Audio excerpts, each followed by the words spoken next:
All right. So I'll be doing some teaching, and then later on in our time together, um, I would like to revisit the three-chair meditation. And for those of you who weren't able to get to the homework, we can do it live here in our meeting. Um, so that's the kind of broad strokes of it. Um, what I'm going to be teaching about today is the difference between what the guide calls feelings or real feelings and emotional reactions. And I think it's a great distinction to make. It's a great understanding to learn about because um, the two are very different. And so much of the process of the path work is about making things that are subconscious or unconscious more conscious. And emotional reactions are of the unconscious variety. And yet, that's really where the work is starting to observe ourselves in our reactions. I mean, this is how we start in the pathwork is with daily review. Notice where you become activated in the course of your day. And from that beginning awareness, we kind of treat that as a thread to follow. And so, okay, I was activated by the situation. I wonder why that is. Knowing that, you know, not really worrying so much about what the other part or the other end of the reaction is, what caused it, but more focusing on, our reaction within, because that's where we can make a difference. That's when we can explore and learn about why did we react. And there could be something on that the other party is contributing that is not completely up and up, and yet there's so much to be learned about our own reaction from those situations. So I am going to begin by, let me get this shared here. And I apologize if the type is small, you let me know and I'll try to enlarge it. Okay. Okay. So I can enlarge it a little bit. Is that better? Okay. All right.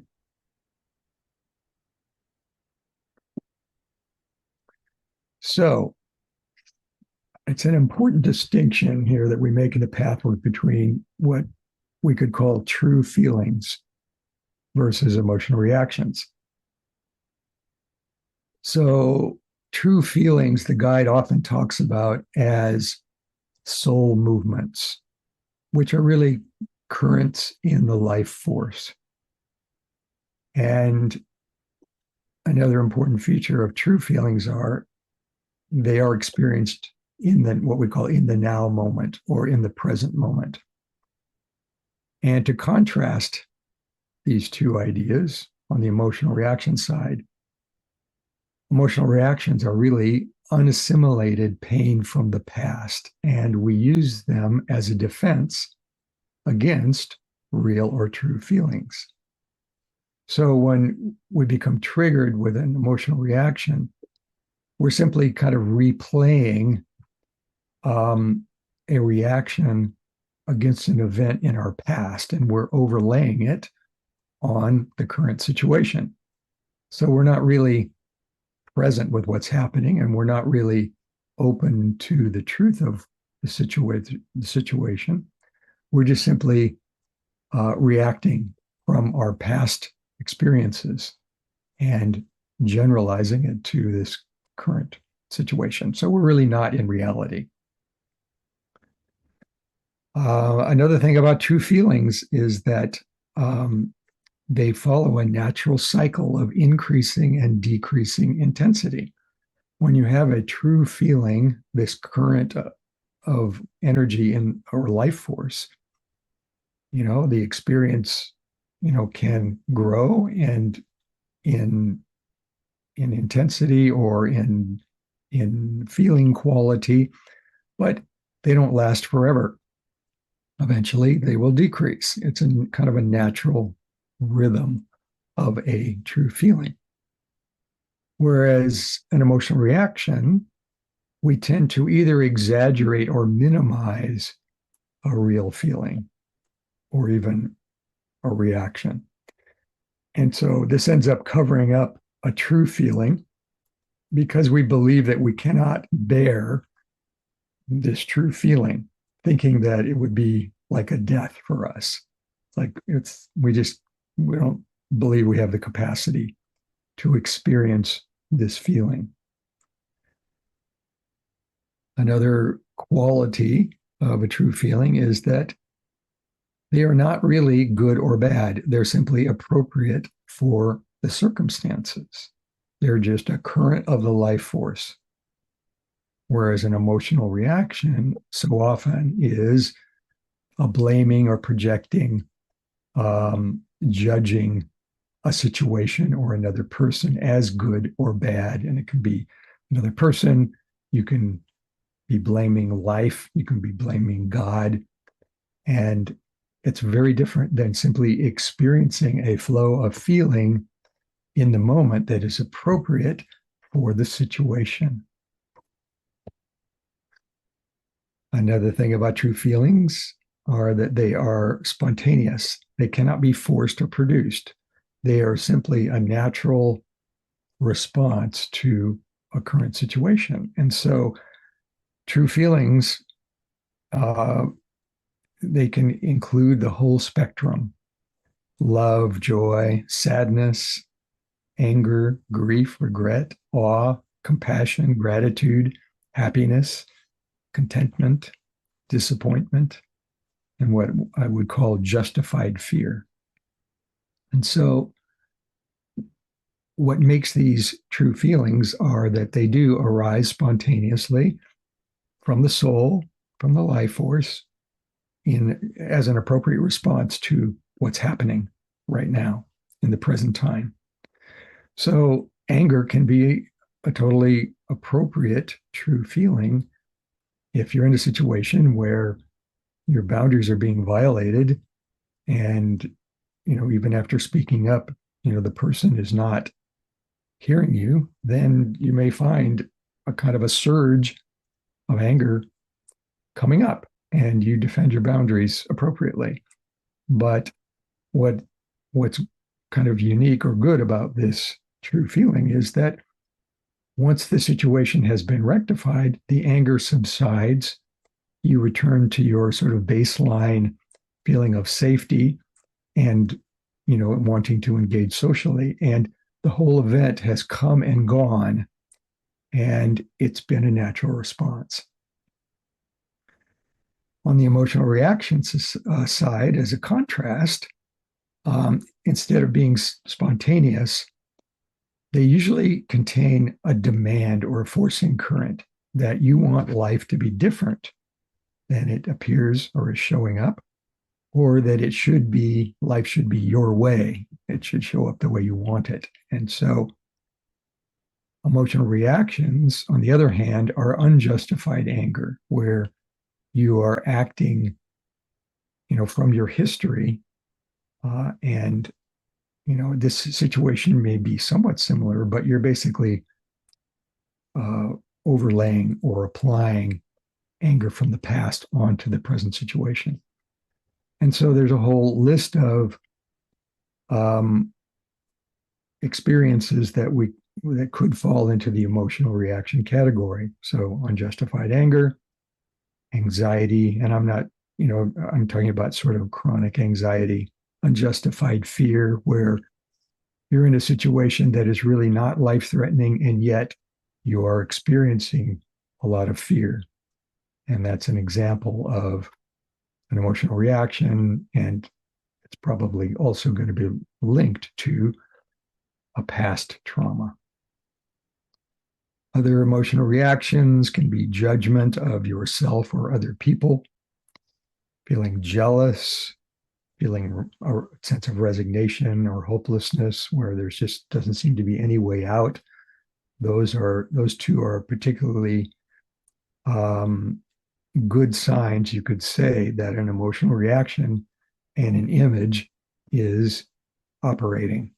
You're not really seeing what's happening in the moment. You're not really considering many possibilities. You've decided that, there's just no way out. Also, self-hatred, insecurity, hatred of other people, self-righteousness. These are just examples of things that are often emotional reactions. Another thing about true feelings is that they are truth, or they are based in reality. They're not based on projection or some past experience or some illusory understanding or misunderstanding. Whereas an emotional reaction is an illusion, and we're not really seeing reality. We're usually stuck in the hundred of duality, where we only see two possibilities, black or white, yes or no. Um, and so we're not really open to the full spectrum of possibilities. And finally, true feelings, the guide says, are the gateway to intuition. If our intuitive level, it can only be accessed when our psyche is free enough so we have the ability to experience true feelings, because these feelings show up in a spontaneous way that are appropriate for the moment. So you get a gut feeling about making a choice instead of, I mean, I'm not discounting the role of the ego and its ability to analyze and make choices, but sometimes a deeper level of truth is the intuitive level, and that comes on the feeling level, not on the mental level or the level of the ego. And intuition is really communication from the higher self. Whereas emotional reactions, to contrast, they tend to be circular, repetitive, and it really doesn't help to keep experiencing emotional reactions. What's more helpful is to realize that we are in an emotional reaction, and we don't want to allow ourselves to become overwhelmed by it. And this is where the healthy adult ego modulates the experience. It has that observer quality where it can step in and say, "Oh, okay, it looks like you're having an emotional reaction. You know, this isn't, really true reality." And we want to have what we call constructive experience of the emotional reaction. Constructive meaning that we see that we're in the reaction, we start to investigate why we might be in reaction. And if there are feelings, residual feelings that need to be felt, we do that in a safe environment with a proper level of support. And so that allows us to unwind these emotional reactions and to actually feel the emotions that were unfelt at the time we had these experiences earlier in our life. That's what we would call a constructive experiencing of an emotional reaction. An unconstructive experience of emotional reaction would be simply getting caught up in the repetitive churning of the emotion and the reactions without really having awareness of what the source might be, and the fact that it's not really helping us. It's not really helping us deal with reality. It's just an instant replay of something from the past that is probably an exaggeration, an exaggerated response to the situation that is facing us now. All right, so Let me stop sharing for a moment and answer questions, or if anybody has comments about this perspective. The constructive emotional reaction, that was a new one. That was interesting. Um, could you say that again, Jack? That is making sense when you are in an ER, or Yeah. So, it does take some practice to start to bring in this objective observer, this healthy adult ego, because when we're totally in the grip of an emotional reaction, really child consciousness and the ISI are dominant, and those tend to be repetitive, kind of these cyclical thinking patterns and feeling reactions that are happening. And it's gradually bringing awareness to those experiences that allows us to gain some objectivity from them. And it is a gradual process, and sometimes we need help with that. We can't really be expected to take on some of these deeper wounding experiences from childhood by ourselves. We don't have the perspective to do so, and that's why the pathwork offers us opportunities to do emotional process work, is that we can gain, in a constructive environment, have support of the container, the group consciousness, and have the opportunity to increase our awareness. And also, as we do this kind of work, our capacity grows for being able to maintain some level of observing adult ego, you could say, while there are these emotional reactions going on. If we allow the deep emotions to overwhelm us and we lose our objectivity, it's kind of like just a rewounding.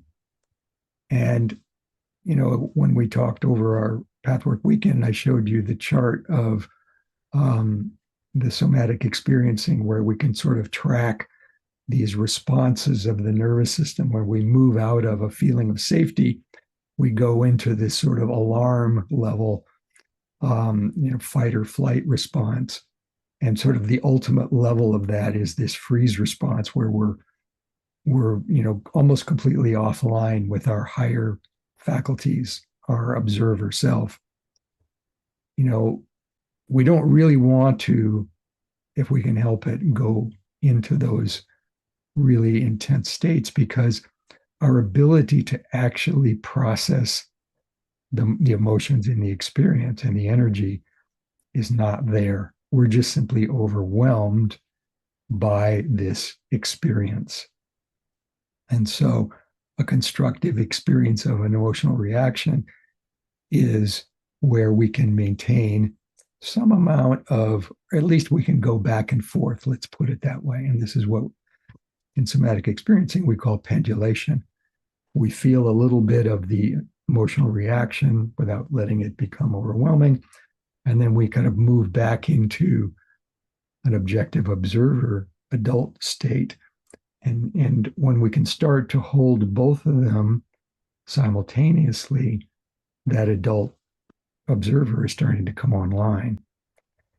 And so that's what I mean by a constructive experience of an emotional reaction. Thank you. Okay. Any other thoughts, comments?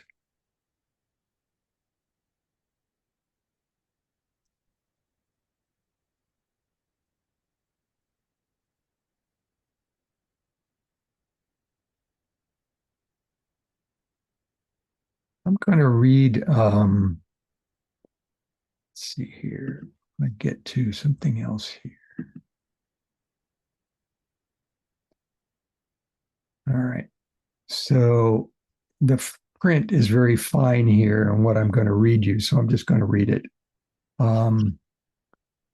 But there are some really great quotes, and a lot of this material that I am offering today is material from a helper called named Lorraine Marino, and she's a 50-50 helper from the Pittsburg area. And she has some really great perspectives, or she's kind of gathered together a lot of great quotes about emotional reactions versus true feelings. And so I'm going to read a few of those now. So the first quote is, if you refrain from habitually pushing aside what disturbs you and rationalizing it, you may find that you are upset about what others do to you. But do not remain on that level where you convince yourself that this justifies and explains your disturbance. When you resist this temptation and go beyond it, you are heeding life's lessons and signs. And this is from lecture 188.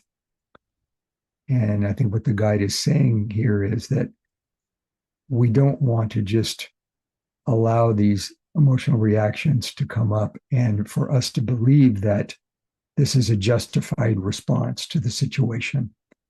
We want to go a little bit deeper.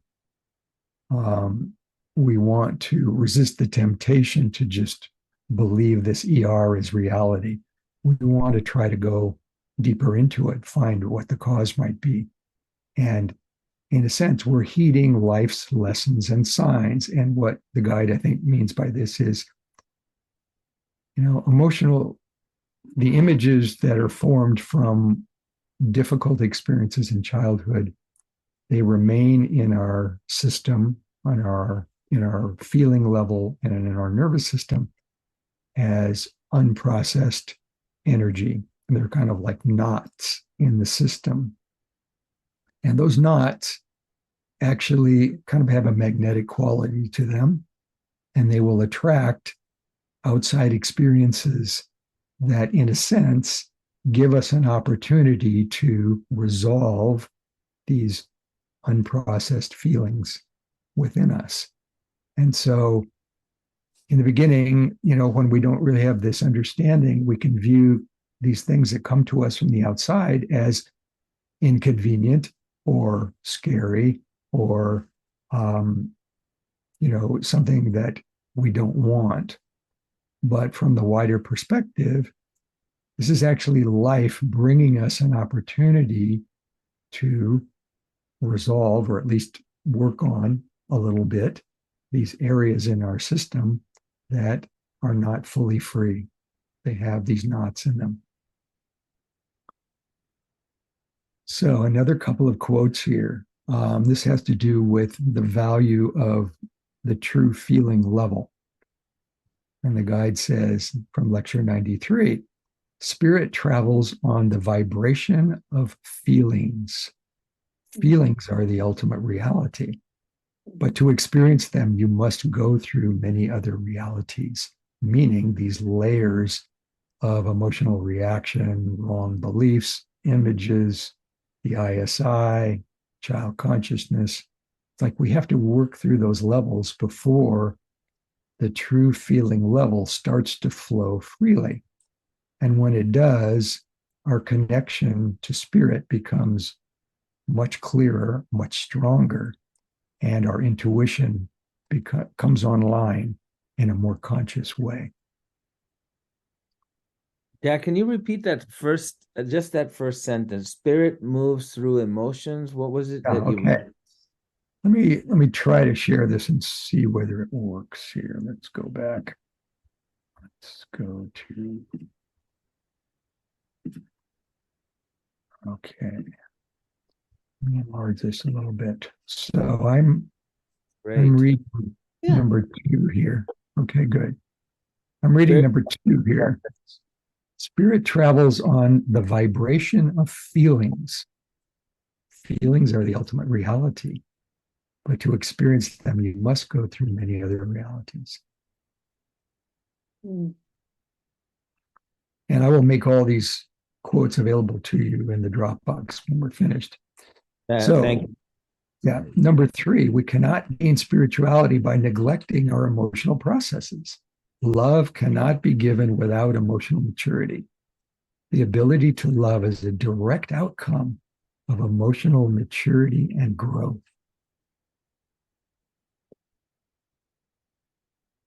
And so, number 4 says this path is, above anything else, a process of making things conscious. The self-awareness unites you, unifies the split within you, which could be described as a soul split, could be described as the ISI. So this self-awareness unifies you, connects you, resolves conflicts within you, establishes your sense of self and your knowledge that the universe, with all its bliss, is yours.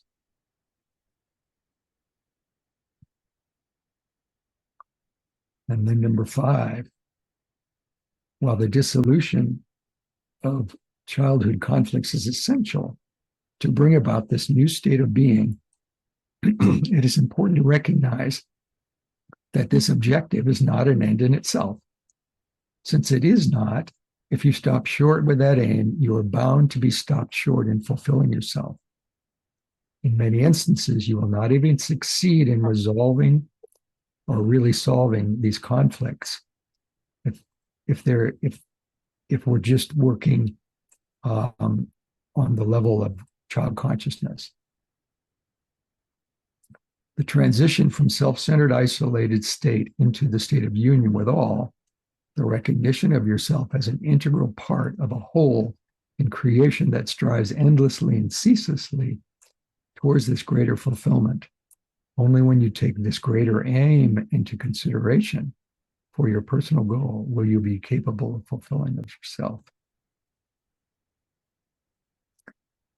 So that gives, I think, a pretty good flavor to the importance of feelings, the importance of working with these emotional reactions in order to clear the way so true feelings become more available and our intuition comes online, which is another way of describing our connection with spirit growing stronger.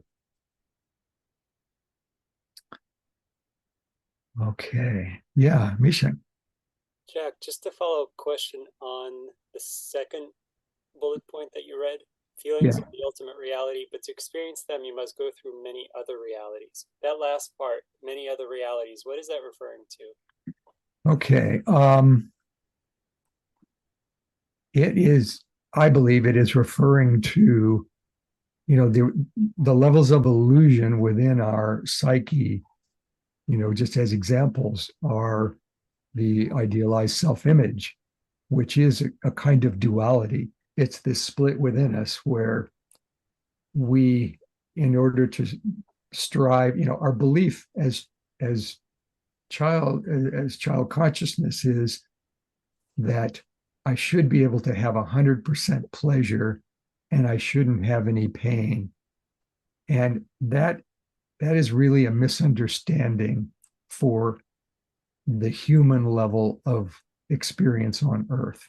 It's a sort of a memory of what it was like in the spirit world, but on Earth, it's different. There is this dualistic nature of life on Earth where there will be pleasure and there will be pain. But the child believes, this is a great point because this is, in a way, the most fundamental misunderstanding that every human being on Earth has until they begin to investigate it. And that is, on a subconscious level, they believe that I should be happy, I should have happiness all the time. And if I'm not happy all the time, then I'm failing. There must be something wrong with me because, my unconscious belief is I should have happiness all the time. And so this creates this conflict within the soul or the child where it strives for happiness by creating this idealized self-image that if I can be this sort of perfect, you know, um, being, then I will have happiness. I will be loved. I'll be accepted. There won't be any conflict. I'll be doing everything right. I'll be perfect. So that's one end of the ISI, is this sort of aggrandized self image that we project into the world. We want other people to see us this way. In fact, we start to believe it ourselves. It becomes kind of an unconscious behavior of us. But what happens is we inevitably fail at this attempt to be perfect. And when we do, we flip over into the other 100%. So we're trying to be 100% positive, so we can get 100% happiness. But when we fail at that, we kind of tend to go into the 100% negative, where, oh, if I'm not perfect, then I must be worthless. I must be broken. There's something wrong with me if I can't achieve this being happy all the time. And so this whole dynamic of the two parts of the idealized self-image is largely unconscious. And it's even unconscious in adults until or unless they begin to really investigate and notice this cycle within themselves, where they go from trying to be perfect, striving so hard, and yet inevitably when they fail at that, oftentimes they go into this sense of despair, or self-judgment, self-criticism, self-hating, and then of course, the thought comes, well, if I tried harder, maybe I could be 100% perfect. And that sort of completes this vicious circle that keeps going round and round within us until we start to investigate it. So that's one level of reality that we have to penetrate. And within that reality of the ISI, there's going to be many misconceptions. The most primary one is the one that I just talked about, but then we're going to have images about other aspects of life, that we have a painful or traumatic experience, and we had a real reaction to it, but what we tend to do is to generalize that experience to all of life. So if we had a bad experience with an authority figure, male or female, there can be a tendency to think, oh, that all men are like this, or all women are like this, or all policemen are like this, all government people are like this, all spiritual leaders are like this. And pretty soon we're not in reality in our experience with those people. We're simply projecting this overlay onto them from our past. And so we have to penetrate that level of reality and realize that because of this image or this belief that we have, we are we're tarring everybody with the same brush. There's no real perception of what's happening in reality. So those are two examples of these levels of reality that we have to penetrate. Now there's a lecture that is coming up for our third weekend, which addresses this in particular. And this is the 3 levels of reality for inner guidance. And it's a great lecture because it basically says, there's the level of, what we believe is true, which is kind of like the individualized sphere in the 3 spheres diagram. And yet it's full of illusion. It's full of the wrong beliefs of the child, full of our images, but this is what we believe is true. And then the next level of reality is what is actually true. And this corresponds to the middle of the 3 spheres diagram, which is what we call the 50-50 sphere, where we're aware at least of our images and our misunderstandings, and we're open to what reality might be, and we're asking for guidance from the higher self. to give us some insight into what really is true right now. And then the final sphere is this universal spirit sphere where, 100% good is there. And that's what's actually possible. And so that's another way to describe these levels of reality that we need to penetrate before we can have a chance to not only see what is true now, but what could be possible for us, which is this unitive level where we've actually transcended the duality of life on earth. Now, even, we can have glimpses of that even while we're living on earth. And it doesn't mean that the sun doesn't shine and the sun doesn't rise and set. We're not talking about transcending that level of reality, but we are transcending the level of this good and bad, this 100 duality, and we're moving into the area where the perspective is that it's all good, and it's all good from the standpoint that it's all leading us towards growth. It doesn't mean that it's not painful at times, but the pain is the medicine that allows us to move into greater levels of growth.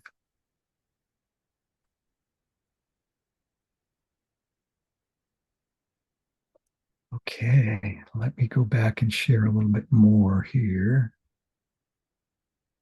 Let's see. I'm going to go. Let's see.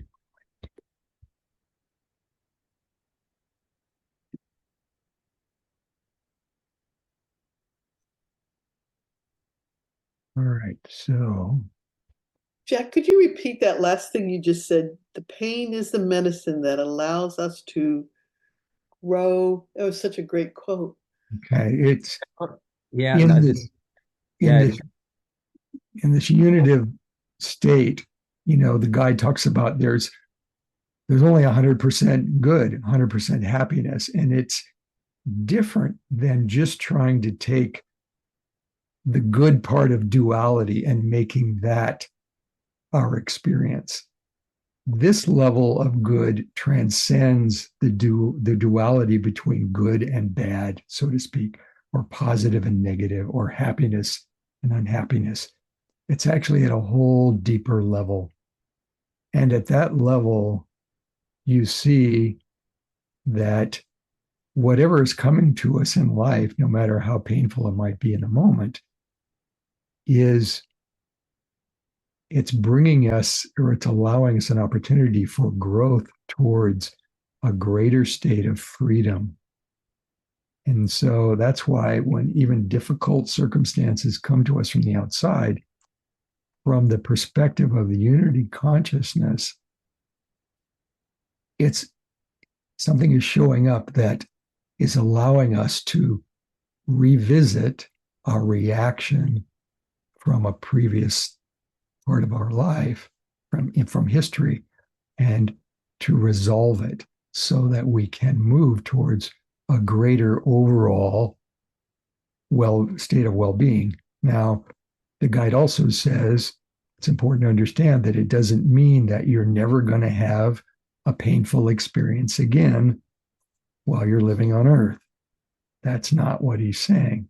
What he's saying is that whether it's painful or pleasurable, it's a part of the life force. And when we can ride the wave of experiencing the feelings that come with these experiences, then we're really living from the real self, or the true self, which is, from the larger perspective, whatever these life experiences are, from a dualistic standpoint, they're part of living the fullest life possible, and they're part of being able to grow through parts of our being, our nervous system, our soul, starting to work with and resolve these soul dents that the guide sometimes describes. we have this soul, and it's sort of like this spherical shape of energy, consciousness, and yet there are some dents in our soul, and those are the areas where we're just not fully experiencing life. There's been some wrong belief, which leads us into a contraction in that area of our soul, which causes these emotional reactions when we get in certain circumstances.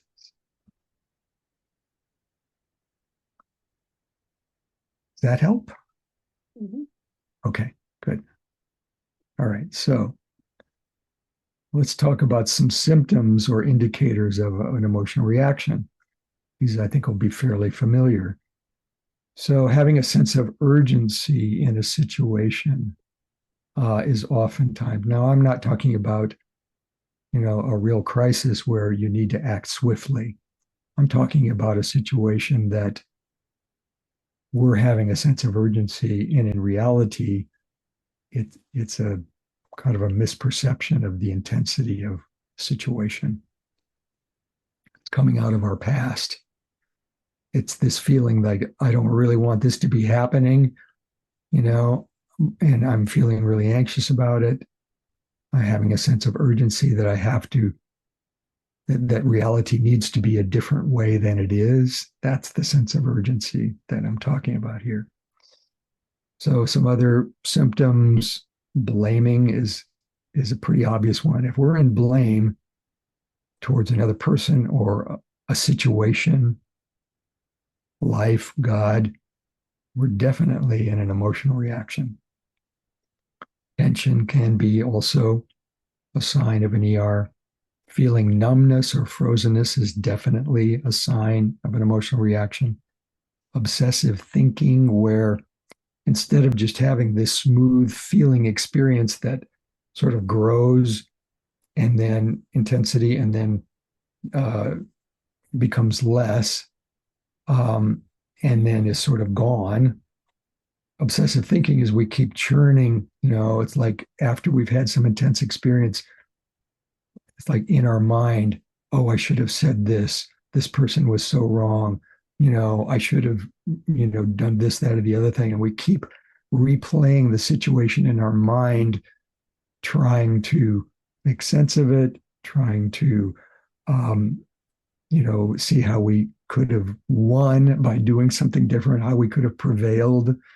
This is the obsessive thinking that is a sign of an emotional reaction. Having angry outbursts, hostility, that it is above and beyond what the situation really requires, and it's coming out of this past history rather than a true sense of anger. And even on the true feeling level, anger can be a true feeling, but hostility is not. That hostility is a sort of a blaming. So making a case against someone, which again is sort of like a subset of blaming or finding fault with. Same thing with making someone bad. These are all attempts to sort of shift whatever personal responsibility may be inside of me onto someone else or the outside experience. Any sort of judgment of another person or yourself, it's a sign of an indication of an emotional reaction. Maligning, talking ill of other people, having a withdrawal response that is fear-based.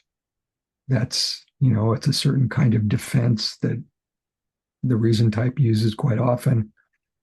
That's a sign that there's an emotional reaction going on inside of that person, and they're choosing their favorite defense, whether it be withdrawal, aggression, or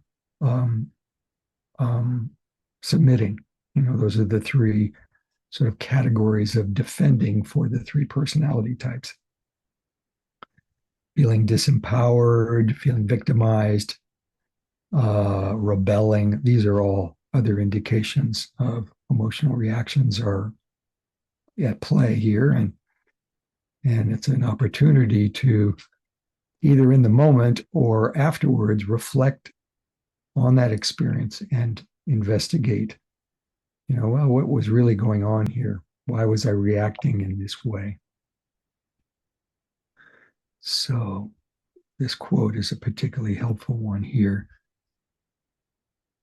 When there is a healthy assessment of a situation, we have real feelings without inner conflict or tension. We have objectivity, we have ease. So that's obviously an ideal that we're working towards. But when we're really in reality and assessing a situation from a realistic perspective, we have real feelings without a feeling of inner conflict or tension. We have objectivity, and we can simply have the feeling, ride the wave of the feeling and see it subside. And we're not, replaying it in our mind, obsessing about it, and all of these other behaviors. Now, this final quote on this page, I think, is really great, because there are times when an emotional reaction can be disguised as a healthy feeling. And it goes something like this. So if someone is saying, I have to say something, exclamation point. So there's urgency right there. I just have to tell you how wrong you are and how you have caused me to become ill over the last 3 months, exclamation point. And so there's this emphatic, intense blaming going on here. And yet the person is feeling like they're being open and that they're sharing honestly their feelings. It goes on to say, I'm not the only one who feels this way. And it really takes a lot of courage for me to say this and to speak my truth.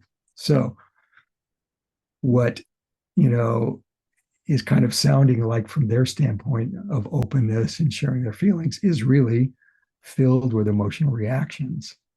And this is where we need, to start to investigate. And sometimes it takes the help of another person to help us gain a perspective. Okay.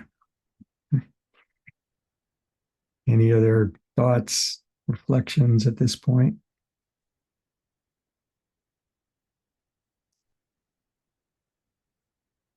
Okay. Now I want to go into what I call the process of maturing the emotional self, or this is actually Lorraine's chart, which I think is such a great chart here. I want to share this with you. Okay.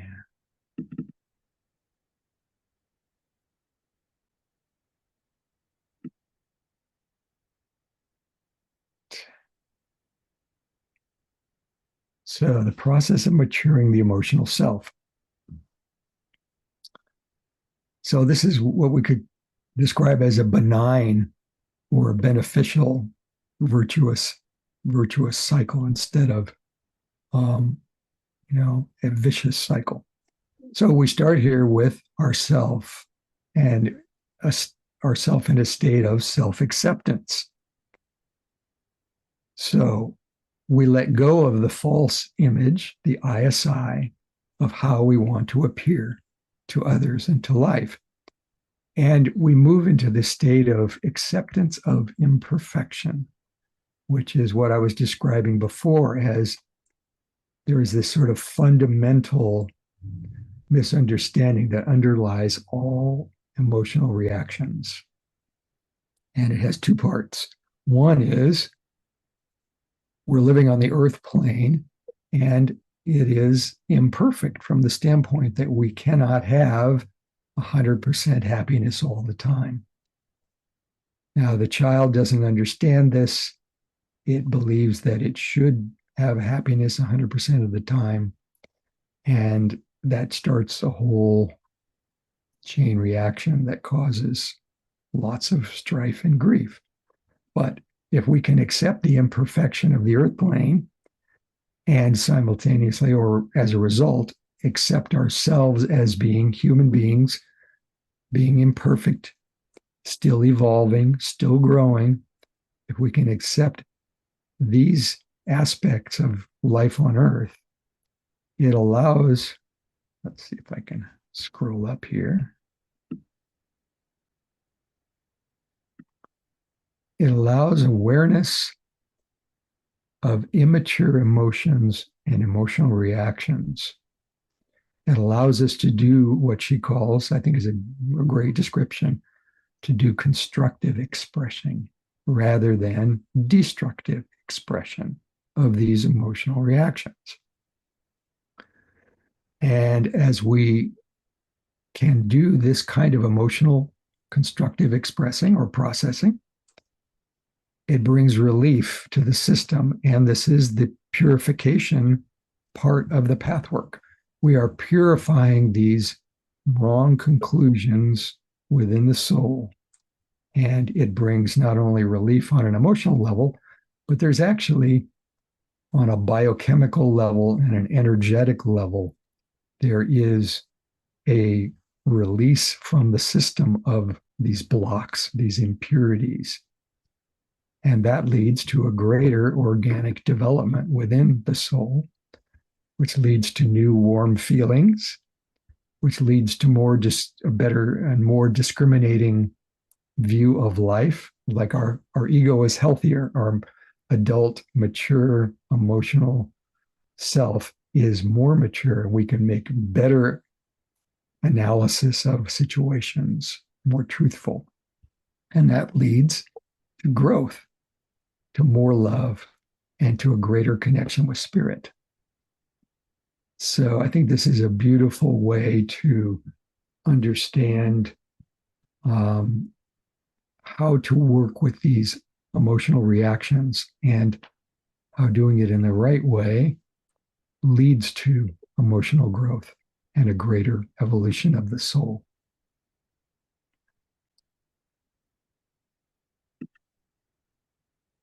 Okay, any thoughts about that?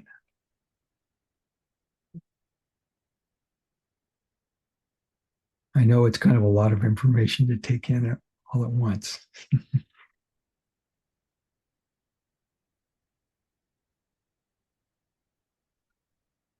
All right. I'm going to go back here and see if there's another couple of quotes here in this list.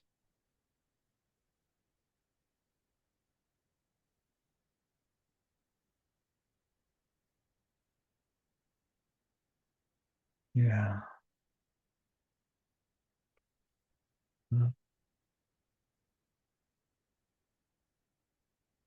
Okay. Yeah, I'm going to share and read this with you.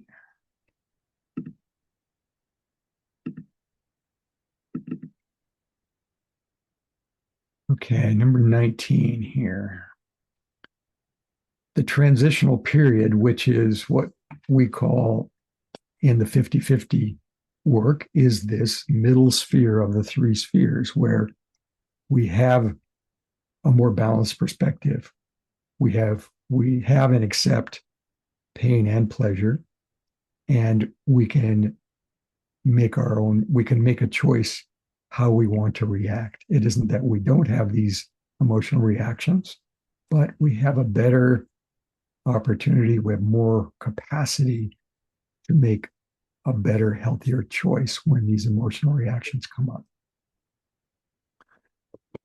So number 19 says, the transitional period has to be gone through. In this growing period, immature emotions have to express themselves.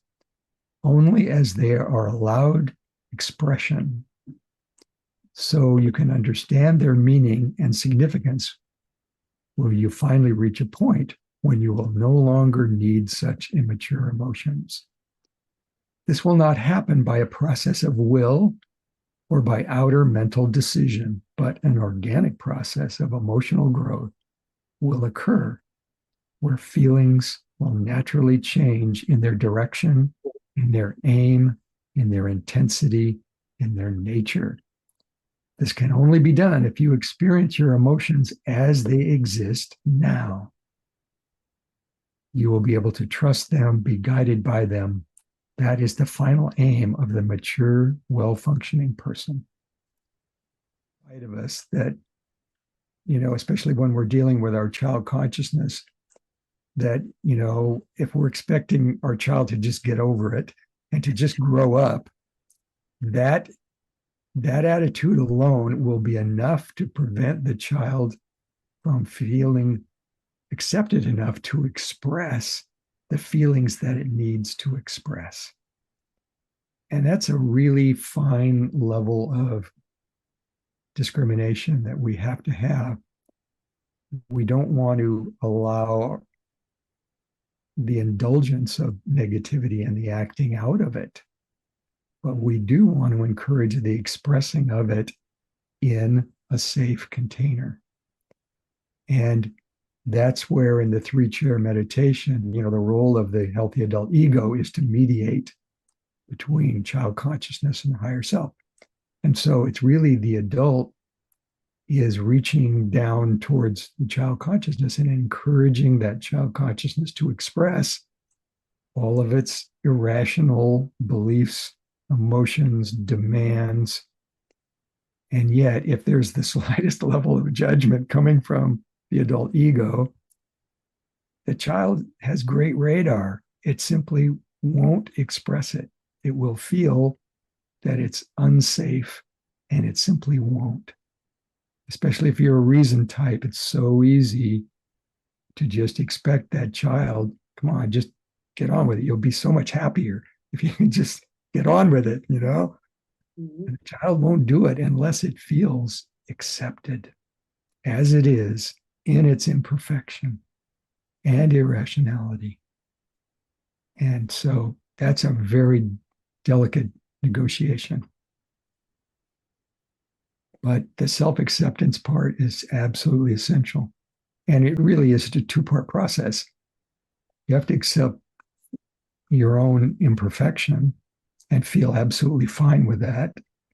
But you also have to understand that on this level of reality, on this earth plane, duality is the primary experience. And we have to accept that pain and pleasure are a part of life on this plane. And even if we're in the unity experience, it doesn't mean that we're not going to, it means that we'll still have some painful experiences. It's just we will have this wider perspective on them and be able to hold them with consciousness, with awareness, with an observing capacity, you could say, and yet still experience the full intensity of those experiences. It's a very different state of consciousness, that unitive state. And it's something that we move towards very gradually. And yet the guide says all it takes to open the door to that is to ask, what is the truth in any given situation?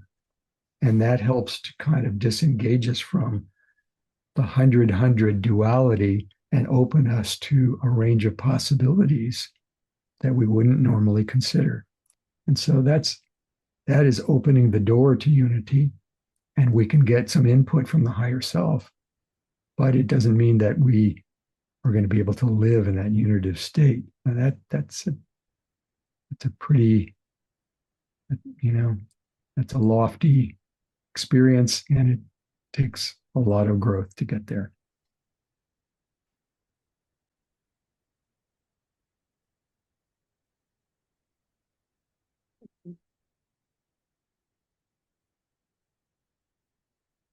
All right. I'm going to share one final slide with here, and then we're going to take a break. So let's go over here. Another one of Lorraine's beautiful little diagrams here. So at the top, can you all see the headline here? Because I have a toolbar that's kind of in the way. Yes. Okay. Yes. Yeah, we can see it well.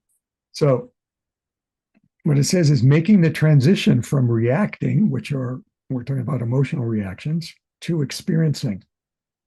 And just that phrasing is so beautiful because emotional reactions are all about reacting from history to something that's happening now.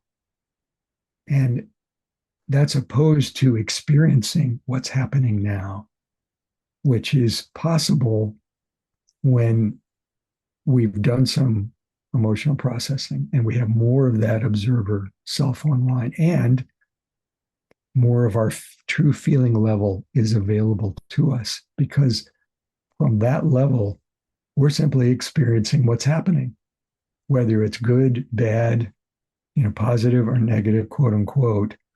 We're just experiencing it. And as we grow in our capacity, we experience the full intensity of it, but it doesn't leave as much of a residue. We're not stewing over it for days. It just, we have this feeling that arises in response to a situation. It can be quite intense. It can even be, quote unquote, often viewed as negative, which is an expression of anger. And yet there is a place for healthy anger. There is a place for healthy aggression when it's coming from the level of true feeling. So in the state of 100, which is the first sphere of the three spheres, we're basically, in child consciousness, we're unconscious from an adult perspective. And we're experiencing not only fight, as she says here, but really we're experiencing fight, flight, or freeze, which are those three states of the nervous system I talked about in our last module. And yet we're not really conscious of which state we're in. We don't have a lot of self-awareness. We're just responding from this child consciousness level. And so much of that world is this either or world, where there's a lot of feelings that are blocked or numbed. We're in history, we're not in the present, we're in illusion, not in reality. It seems like life is a life or death struggle. There is, we have this guy describes it as sort of this soul cramp, this sort of dent in our soul where we can't really respond and feel. It's like we're frozen there in that area. And along with this comes a lot of forcing currents and demands that reality be the way we want it, not the way it is. So it's a misuse of power. See if I can get this to and this is another concept that we've talked about sometimes. It's called hard pain. And hard pain comes from when we're defending against our feelings. And so all of our defenses, whether they be withdrawal, aggression, or submission, we could describe those as hard pain because they create more pain. And even if we're numbed to the pain we're creating in that moment, it is a hard pain. And as long as we're reacting on the level of hard pain or defense, we can't really sink into the soft pain, which is simply the real feeling that is appropriate for the situation. So the next sphere here is this 50-50 sphere, where some more feelings are coming on board, and we have the healthy conscious ego on board as well. And here we have a level of acceptance of ourselves. We accept that life is imperfect, that we can't have 100% happiness all the time. And we also accept that we're human and we're not perfect. We're evolving, we're growing, and yet we are worthy of love, and on a higher sense level, or what we could call the sort of core of our existence, we do have a level of perfection there that has never been compromised. It's just along with it, we have this personality. We have this soul that is still evolving. So the 50-50 level is where both and or also and also is available. We accept both of these things. We're open to experience real feelings. We're present to the present, what's happening right now. We're willing to die, quote unquote, which means we're simply willing to accept what's happening now, even if we don't particularly prefer it. We're open. We don't have a forcing current. We're not making demands on life.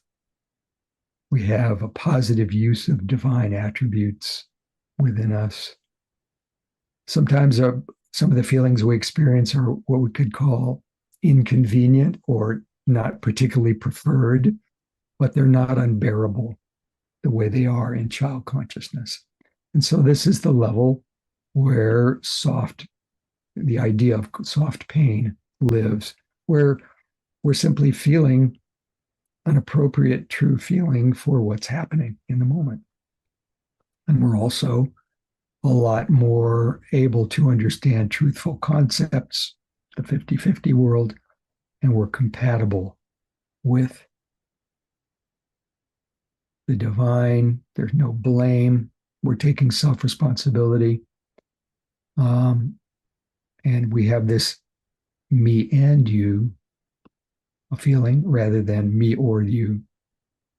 So, and then this final stage here is this unitive level, the 100 level, where cosmic feelings are available, divine consciousness is available, and we have this ability to conciliate or reconcile opposites. And we experience God within. We're living in the eternal now moment. We're living in true reality with a capital R. There's only life. It's not life or death, or even life and death. It's like it's all life. We feel energized. It's a fearless state, love state. It's a state of divine essence, of power for. It's just a state of feeling. We're just experiencing. And this is a rather advanced concept, but in experience, all experiences are pleasurable. And I'm not going to go deeply into this because that's a whole lecture in itself. But we're in a state of capital T truth, where we have been able to transcend duality. And the ego functions of the ego have merged with the higher self or the divine. And it's really the divine flow of life that we're operating from. We're at one with spiritual laws of creation, and we feel this oneness of life where there is no feeling of separation. It doesn't mean that we lose our individuality, but the underlying feeling is a feeling of unity with all beings and all life.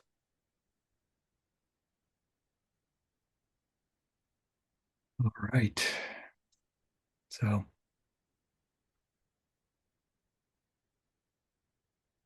why don't we take a break here? It's 10:30. And let's take a break until 10:45 and then come back.